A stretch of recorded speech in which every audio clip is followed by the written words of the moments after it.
오늘 그래서 두 개의 기적을 한번 살펴보도록 하겠어요. 일단 첫 구절은 우리가 봤습니다. 지금 두 개의 기적을 여러분들이 구분하셔서 생각을 해야 돼요. 우연이 아니에요. 지금 베드로가 중풍병자를 고친 것과 아버지가 저한테 은혜를 주신 것에 따르면 베드로가 이 애니아를 고친 것과 애니아의 기적과 중풍병을 고친 것과 도르가가 죽은 것을 살린 것은 우연이 아니에요. 우연이 아닙니다. 두 이야기는 또 함께 있어야 하는 거예요. 함께 있어야 하는 것입니다. 어떻게 그렇게 되는가라고 하는 것을 한번 생각을 해볼게요. 자, 아까 우리 얘기한 것처럼 사방으로라는 말은 우리 그리스도인의 삶의 모습을 보여주는 거예요. 우리는 우리가 계획하고 왔다 갔다 하는 게 아니라 그리스도인은 성령 아버지가 이끄시는 대로 그냥 갈 바를 알지 못하고 아브라함이 그랬던 것처럼 우리는 그냥 아버지가 이끄시는 대로 가는 것이에요. 그 가는 길 속에서 행복을 느끼는 것이다. 근데 사방으로 갔다라는 이야기는 예루살렘 주변으로 갔다는 얘기예요. 베드로가 예루살렘을 떠났다는 이야기입니다. 떠났다는 이야기는 예수님 말씀하신 것처럼 베드로가 지금 예루살렘을 떠난 건 유대 지방으로 퍼져 나갔다는 이야기고 갈릴리와 그리고 사마리아 지방까지, 그죠? 사마리아와 갈릴리까지 지금 베드로가 예루살렘 주변으로 여행을 쫙 돌고 있다는 이야기예요. 이렇게 가다가 걸친 데가 어디냐면 여기 지금 루다였다는 거죠. 근데 아까 보면 고넬료는 이방인이라는 거예요. 그쵸? 그래서 그 갈릴리를 넘어선 이방으로 넘어가는 거죠. 그러니까 베드로를 봐도 예루살렘과 온 유대와 사마리아와 땅끝까지가 고넬료의 기적에 의해서 이루어지는 거예요. 아시겠어요? 그게 첫 번째야. 그 다음에 이 루따라고 하는 도시는 예루살렘하고 요빠 사이, 요 다음에 두 번째 기적이 요빠라고 하는 곳인데 그 도시가 어떤 곳인가는 기억을 못해도 괜찮아요. 그냥 예루살렘이 여기 중앙에 있으면 요빠는 서쪽 끝의 해안가, 항구예요. 항구 도시고 그 사이가 루따라는 도시가 있어요. 루따라는 작은 도시가 있는데 베드로가 이렇게 돌고 있다가 이렇게 계속 끝으로 간 거죠. 그죠? 끝으로 간 거예요. 그래서 그 요바에 있다가 누구를 만나냐면 그 고넬료를 만나는 거예요. 그러니까 지금 베드로에게서도 예수님이 말씀하신 그 선교가 이루어지고 있다라는 것이 첫 번째고 두 번째는 이 애니아의 그 고친 것을 보면 좀 독특한 면이 있어요. 뭐냐면 애니아라는 사람을 루따에 사는 성도들에게 내려갔다 그랬지. 32절 뒤 후반부 보면 루따에 사는 성도들에게도 내려갔더니 거기서 애니아라는 사람이 있다. 자, 여기 중요한 건 애니아라는 사람이 어떤 사람인가는 전혀 나오지 않아요. 근데 만났대요.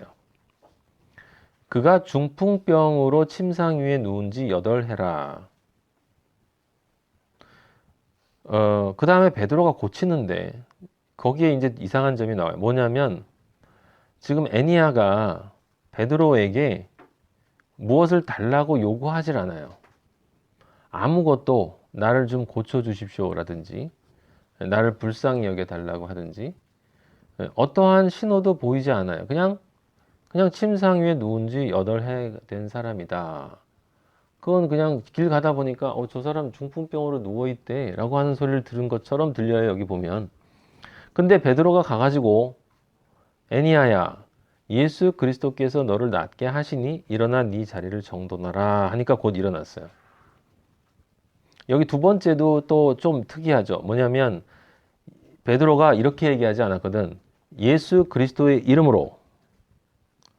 예를 들어서 성전 미문에 있던 그 안전뱅이 그 사람을 나사렛 예수 그리스도의 이름으로 은과 금은 나에게 없지만 내게 있는 것을 너에게 주노니 나사렛 예수 그리스도의 이름으로 일어나 걸으라 라고 얘기했단 말이에요. 근데 보통은 이제 나사렛 예수 그리스도의 이름으로 우리는 예수님의 이름으로 항상 기도를 하죠. 왜냐하면 예수님의 이름의 권세가 있기 때문에. 근데 지금 보면 베드로가 예수님의 이름으로라는 말을 쓰지 않고 좀 독특하게 써요. 예수 그리스도께서 너를 낫게 하신다. 그러니 일어나 네 자리 정돈해라. 이렇게 얘기를 해요. 그 예수님이 그 부활하신 다음에 그 제자들에게 이야기한 곳에도 마지막 승천하시기 전에 마가복음에 보면은 굉장히 우리가 이해하기 좀 힘든 구절이 있는데 제가 옛날에 한번 설명드렸지만 마가복음 16장 17절 18절 보면 이렇게 쓰였어요. 믿는 자들에게는 이런 표적이 따르리니 곧 그들이 내 이름으로 귀신을 쫓아내며 새 방언을 말하며 뱀을 집어 올리며 무슨 독을 먹을지라도 해를 받지 아니하며 병든 사람에게 손을 얹은즉 나으리라. 지금 여러분 제가 읽는 이 말이 그대로 잘 이해가 됩니까? 여기 제일 중요한 건 내 이름으로예요. 내 이름으로. 예수 그리스도가 내 이름으로 귀신 쫓아내고 새 방언 말하고 뱀 집어 올리고 무슨 독을 말해 해를 받지 아니한다. 병든 사람의 손을 얹은즉 나으리라. 자, 이게 영적 의미가 뭔지는 다 알아요. 실제로 그리스도인이 이걸 그냥 말 그대로 믿으면 큰일 나요. 예, 큰일 난다는 거예요. 뱀을 집어 올려서 독사 집어 들고 나는 그리스도인이기 때문에 얘한테 물려도 괜찮고 물리지도 않을 거야 라고 생각하는 것은 뭐하고 똑같냐면 사탄이 얘기한 것처럼 성전에서 뛰어내려봐 라는 것과 똑같아. 그렇게 생각할 수 있겠죠.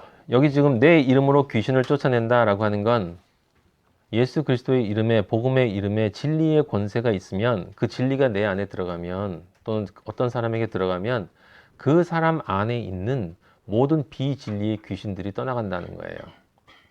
아시겠습니까? 귀신을 쫓아낸다는 것은 그 우리가 보통 하는 것처럼 으르르 하는 사람들 쫓아내는 것을 의미하는 게 아니라 우리 안에 귀신들이 있단 말이에요. 예수님이 말씀하셨던 그 수많은 슬픔, 좌절, 멜랑콜리, 우울, 절망, 시기, 질투, 그 화, 분노 뭐 엄청 많아요. 엄청 많아. 그거 전부 다 예? 그 우리 안에서 귀신들이 만들어내는 거다 이 말이야. 그래서 예수 그리스도의 이름에 진리가 내 안에 들어가면 그것들이 다 떠나가고 평안이 있는 거야.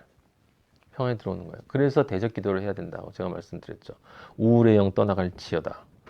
예? 불안의 영 떠나갈지어다. 시기의 영 떠나갈지어다. 분노의 영 떠나갈지어다. 내 안에 있는 분노의 영 떠나갈지어다.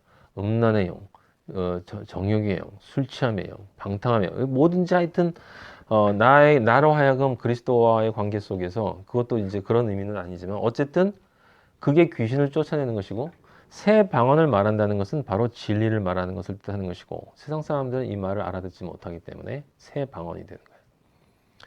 진리를 말하는 사람은 세상 사람들이 알아듣지 못해. 무슨 소리야 저거? 그게 새 방언이라고 제가 말씀드렸어요. 뱀을 집어 올려요. 우리는 사탄에게 언제나 승리할 수 있는 존재지. 응?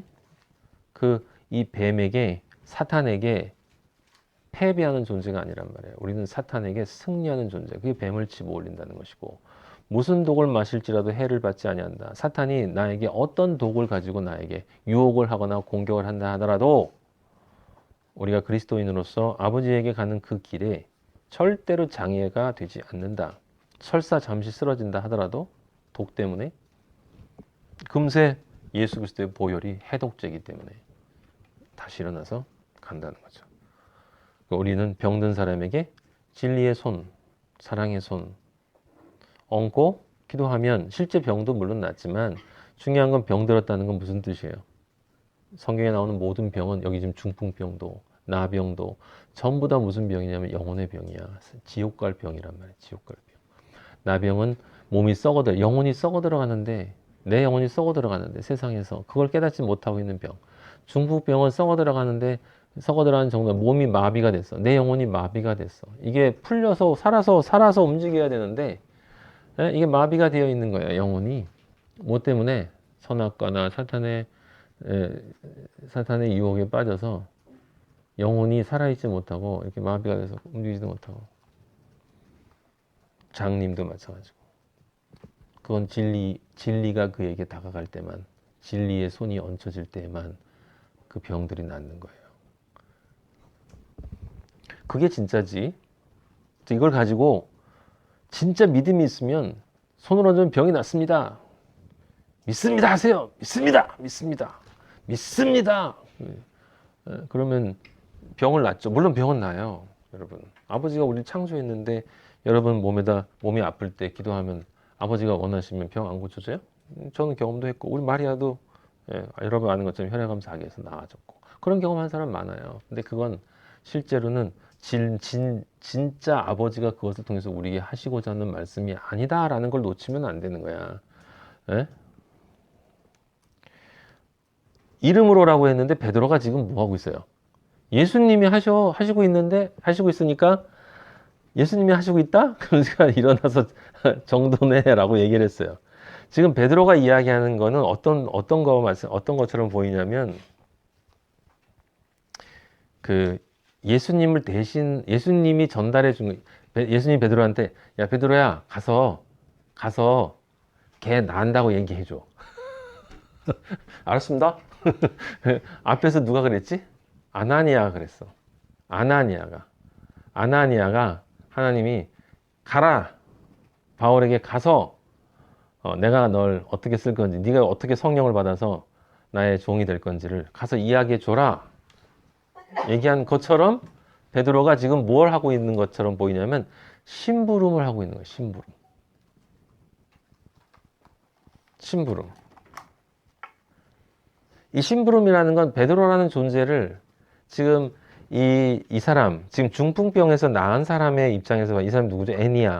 애니아의 입장에서 바라보면 이게 뭐와 같냐면 이런 거죠. 지금 조금 전에 마가복음에서 예수님이 뭐라고 그러셨어요? 예수 그리스도의 진리가 뭘 낫게 한다고? 병을 낫게 한다. 근데 그 병이라고 하는 것은 실제 내 영혼의 병이 1차적인 것이다. 그 병을 낫게 하기 위해서 항상 내가 진리를 찾아갈 수 없기 때문에 진리가 날 찾아온다. 누구처럼? 수가성 여인처럼. 예수 그리스도가 예루살렘에서 갈릴리로 가면서 수가성에 들려서 거기서 그 여인을 기다리고 있었단 말이에요. 만나러 갔다는 거지. 그 사람은 아무 마음도 없었는데 그냥 만나러 갔다는 거예요. 그러면 만난 그 사람은 그러면 이런 생각을 해볼 수 있잖아요. 그래서 모든 게 은혜라니까? 은혜? 우리는 아무것도 한 것이 없는데 하나님이 우리를 찾아와서 그러니까 베드로가 지금 찾아온 것도 애니아는 아무것도 안 하고 절 좀 낫게 해주세요 주님 이런 것도 안 하고 그 다음에 이게 너무 인생이 이렇다 이런 것도 없고 그냥 아무것도 없이 그냥 중풍병에 걸려서 8년이 지났는데 누군가 같이 오더니 애니아야 너 예수님이 너 낫게 하신다 일어나 정돈해라 그러니까 나왔어. 그러니까 제가 이 말씀을 들어봤는데 어떻게 말씀들 하시나 들어봤더니 무조건적인 은혜. 예? 근데 제가 아까 잠언 말씀드렸죠. 나를 사랑하는 자가 나의 사랑을 입는다. 나를 간절히 찾는 자가 나를 만난다 그랬거든요, 예수님이. 아버지가. 예수 그리스도가 이 세상에 우리가 그냥 이렇게 있는데 예수 그리스도가 진리로 온 건 맞아요. 물론 우리가 누구에게 하면 진리를 전해줄 수 있어. 그건 맞는데 지금 이 케이스는 좀 독특하잖아요. 어떻게 달라요? 목적타잖아. 목적타. 그죠? 예수님이 수가성 여인을 찾아간 것처럼 목적타란 말이에요. 그 여인을 만나기 위해서 수가성 우물가에 가서 앉아 있었던 거라니까. 지금 베드로가 여러분 지금 여기서 그걸 놓치면 안 되는 거예요. 베드로가 지금 루다에 가서 성도들에게 내려갔는데 거기서 애니아라는 사람을 우연히 만난 게 아니라 이 애니아를 만나러 갔다라고 해야 이게 얘기가 된다 이 말이에요. 왜? 근데 성경의 말씀에 의하면 성경 말씀에 우리의 추측으로 생각하면 안 돼요. 성경 말씀에 근거하면 예수님 말씀하셨잖아요. 누구든지 자기 문을 열면, 그죠? 내가 문 밖에서 문을 열면이라고 얘기했거든. 그러니까 문을 안 열면 예수님은 안 들어가신다고요. 예? 제가 옛날에 결정론, 예정론, 엉터리 말씀드렸죠. 이게 엉터리라고. 예수님의 결정론, 예수님의 예정론은 다른 것이 아니라 누구든지 나의 진리를 듣고 내 복음을 듣고 자기 죄를 회개하고는 사람, 자기 죄를 회개해서 새로운 삶을 살기로 결단하는 사람이면 누구에게나 하나님의 아들이 될 수 있는 권리를 주도록 아버지가 예정해 놓으셨다는 거지. 그게 예정론의 진짜 의미지. 네? 창조하기 전에 저 3번, 7번, 6번은 구원 받고 5번, 4번, 2번은 저건 지옥이 알았지? 천사들한테 조심해. 쟤네들은 지옥이고 쟤네는 천사. 알았지? 나중에 얘한테는 복음이 가야 되고 얘한테는 가면 안 돼. 근데 사람들 얘기하는 거 그런 식이에요. 하나님의 은혜를 이상하게 이해를 해서 하나님이 우리랑은 아무 관계없이 혼자서 다 하신다고 생각하는 거야. 물론 모든 걸 다 하셨지. 아까 얘기했잖아요. 회개를 하는 사람, 자기의 죄를 깨닫고 회개를 하는 사람에게는 그 혼자 스스로는 절대로 할 수 없는 그 모든 것을 하나님이 다 준비해 놓으셨어. 그건 맞아. 하지만 반드시 하나는 해야 돼. 우리가 무엇을? 진리를 진리로 받아들이고 회개하고. 그래서 누가 되어야 돼요? 마리아가 되어야 돼. 마리아가. 회개하고 마리아가 되어야 돼. 그건 복음을 받아들여야만 되는 것이고, 복음을 내가 받아들이고 내 옛자를 끊고 이제 새로운 자아로 새 땅이 돼서 바다와 같은 이 죄악 세상으로부터는 분리되어져서 새 땅, 세 번째 날의 창조에 나오는 천지창조에 나오는 세 번째 날의 창조처럼 바다로부터 땅이 분리되어 나와서 내가 땅이 돼서 이제 새로운 깨끗한 마리아라는 밭이 되어 있을 때 그때 성령이 내게 은혜로 내 안에 임재할 수 있는 그때부터는 아버지가 이끌어 주시는 거예요. 하지만 그 전에는 성령의 진리가 나에게 왔을 때 내가 이걸 열어야 된단 말이에요. 그러니까 지금 여기 지금 성경 말씀은 안 나와 있기 때문에 그냥 우리는 이렇게 얘기할 수 있다고요. 그거 다 은혜라고. 은혜라는 것이 무엇인지를 정확하게 이해를 못하면 그냥 아버지가 다 선물해 주시는 거지 뭐. 그러니까 이런 생각을 하고 있으면 나중에 예수님 믿고 나서도 아 그래 나는 그냥 실제로 하는 것도 없고 그냥 아버지가 알아서 다 해주시겠지 뭐. 날 아버지의 사랑으로부터 끊을 수 없으니까 어떻게든지 나를 알아서 구원해 줄 거야. 그러면서 나는 그냥 막 개차반으로 사는 거야. 개차반이라는 게 방탕하며 사는 게 아니에요. 하나님을 모르고 살고 하나님과 내가 연결되어 살지 않는 게 개차반이야. 그리스도인에게는. 내 삶이 그리스도와 연결되어진 삶, 내 삶 속에서 내가 늘 어떤 일이 있을 때 예수님 생각하고, 어떤 일이 있을 때 늘 예수님이 어떻게 느끼실까 생각하고, 어떻게 해야 내가 예수님이 기뻐하시는 삶을 살 수 있을까?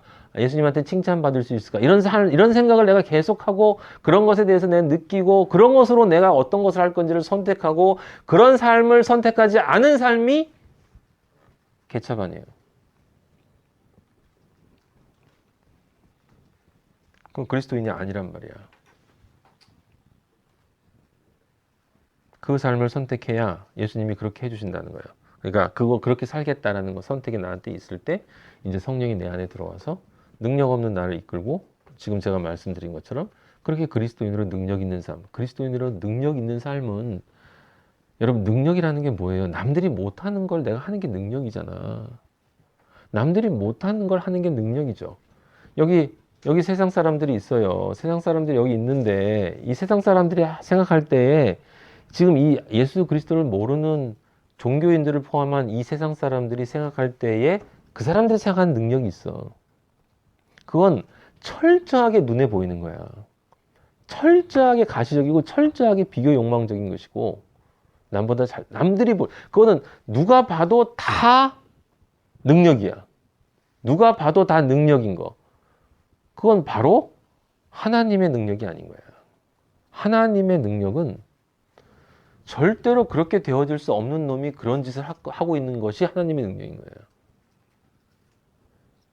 절대로 하나님을 알지 못하고 그냥 자기 멋대로 살아갈 수밖에 없는 존재가 보이지도 않는 하나님을 생각하면서 그 하나님과 교제하는 삶을 살아내는 것이 능력이라니까?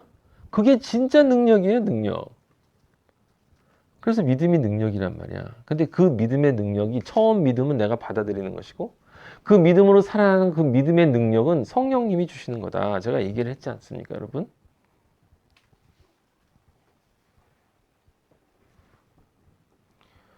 지금 무슨 얘기를 하고 있는 거냐면 이 첫 번째 기적에 나오는 애니아는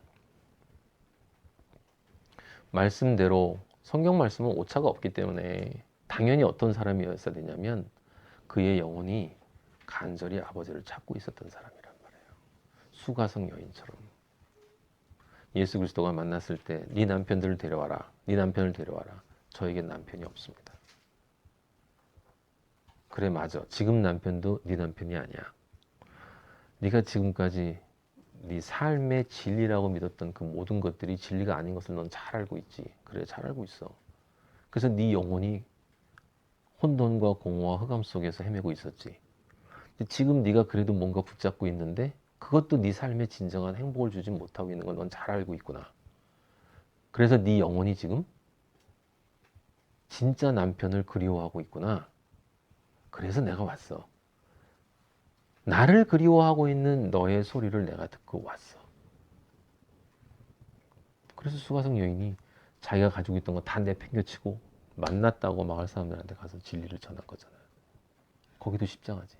수직축의 만남과 수평축의 진리 전함.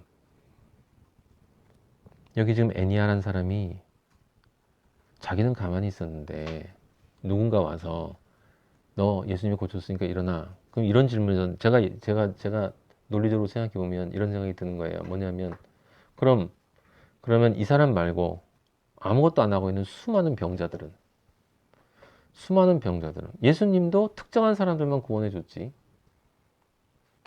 돌아다니면서 악착같이 모아서 자 병자 집회 그래서 이렇게 치유 집회 그래서 사람들 모아가지고 아픈 사람들 다 모아가지고 예수님이 계시면 사람들이 몰려왔기 때문에 할 수 없이 그 중에서 몇 사람을 고쳐줬지만 그때 고쳐준 것도 괜히 고쳐준 게 아니겠죠. 아버지는 다 아시니까 그 영혼의 갈급함이 있는 사람들을 고쳐줬을 거예요. 그렇지 않은 인간이라는 것을 드러내게 하기 위해서 고쳐주시거나. 지금 애니아는 어떤 사람이라고 봐야 되냐면 뭔 것이에요? 애니아는 그 안에 영혼이 하나님을 그리워하고 있던 사람이에요. 그런데 그 삶이 어떤 삶이었냐면 마비된 삶이었어. 중풍 환자 같은 삶이었단 말이에요. 그 영혼이 온전하게 살아 움직이고 생동감이 생명력 있는 그러한 삶이 아니었다라는 거예요. 근데 그 안에 진리에 대한 갈급함이 있었던 거예요. 그래서 성령의 이끌림을 받는 베드로가 예수님이 그러하셨던 것처럼 같은 그리스도인이니까 당연히 예수 그리스도인이니까 그도 자기가 어떤 생각을 했건 하여튼 성령에 이끌려서 아버지를 간절히 찾는 그 존재에게 간 거예요. 가서 그 존재가 그 영이 그리워하고 있지만 아직 무엇인가를 정확히 모르고 있다 할지라도 복음을 그대로 전한 거예요. 예수님이 너를 낫게 하셔. 넌 이제 새로운 존재가 되는 거야. 넌 이제 진짜 살아있는 존재가 되는 거야. 지금까지 너의 생명은 사람들이 볼 때나 네가 생각할 때 그렇게 큰 문제가 없어. 여기 여러분 중풍병자라는 것을 영적인 관점에서 바라보면 육적인 중풍병을 의미하는 게 아니라 영원히 중풍병이 걸린 마비된 사람이라고 그랬죠. 영원히 마비된 사람일수록 육의 삶은 어떻게 보인다고? 가장 활발하게 보인다고 그랬어. 가장 활발하게. 네? 미친 듯이 산단 말이에요. 재밌게, 신나게 사람들이랑. 와 인생 너무 재밌어. 돈 많으면 완전히 마비돼. 돈이 많잖아요. 완전히 마비돼요. 저도 경험을 해봐서 아는데. 네? 돈이 많으면 완전히 마비돼요. 근데 몸은 완전히 자유해. 마음도 완전히 자유해. 프리야. 걱정이 없어. 근데 영은 마비된 거지. 근데 그 영이 마비된 그 영이 자신의 마비된 것을 느끼는 사람이 있고 못 느끼는 사람이 있단 말이에요. 그래서 여러분들 가끔 보면 이런 전혀 문제가 없이 사는 사람인데 난 진짜 인생이 이게 뭔지 모르겠어. 이게 아닌 것 같아. 네. 그래서 그 영이 영적 존재이기 때문에 인간은 그렇게 이 육과 혼이라는 것에 이렇게 자기를 완전히 내막해서 마비된 존재가 되면 이 영이 공허해진단 말이에요. 이게 진짜를 만나지 못하면. 그래서 마약도 하고 찾아다니는 거야. 그렇게 남편을 찾아서 수가성 여인처럼 새로운 남편 찾아서 이렇게 계속 다니는 거예요. 근데 그 속에 정말 남편을 원하는 사람, 그게 누군지는 모르지만 하지만 정말 나의 영혼을 정말 행복하게 정말 평안하게 만들어줄 수 있는 그 존재에 대한 그리움이 안에 가득 있는 사람에게는 아버지가 반드시 오신다고. 누군가를 통해서. 지금 애니아가 그런 사람이었고 그 애니아에게 베드로가 와서 네가 간절히 원한 예수 그리스도가 네가 간절히 원했던 그 삶을 이제 허락한다. 일어나서 네 자리를 정돈해라. 그게 무슨 뜻이에요? 네 삶을 이제 과거에 죄악된 삶, 그 중풍된 그 삶에서 벗어나서 살아있는 생명을 가진 삶으로 바꿔라. 뭐 하는 거예요? 회개하고 새로운 삶을 얻으라는 거지.